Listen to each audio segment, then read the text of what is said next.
Ahojte lidi, vítám vás dnešně takového informaci. Dneska jsem byla přijata na střední školu a nevěříte na co. Jsem přijata na cukrářinu. Chápete to? Na cukrářinu.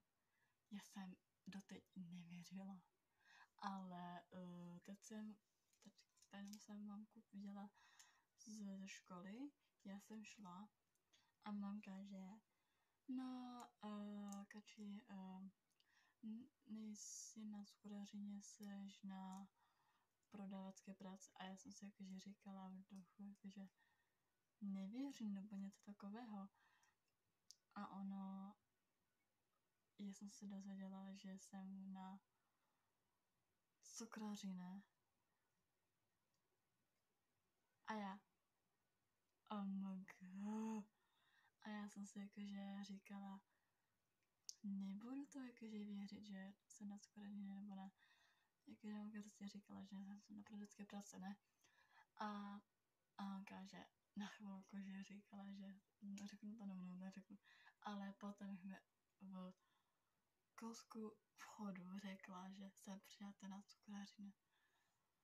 cukrářinu a já jsem tam jasala strašně a napsala jsem do skupiny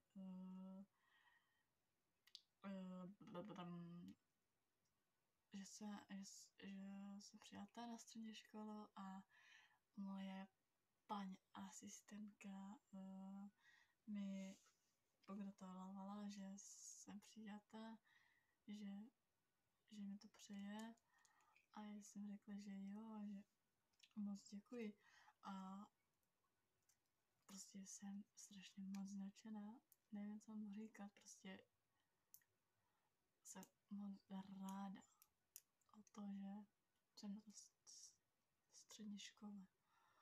Oh my god, neuvěřím, že jsem na střední škole. Já jsem si celou dobu říkala, že nebudu na střední škole, že budu na pracáku nebo něco takového. Ne, budu na střední škole na cukrářině. A prostě tuhletu novinku už jsem si čekala, už to podle dlouho jsem čekala, než to řeknu. Chápete to? Na střední školu. Ještě chvilku a jdu na září do školy, na střední školu. Oh my god.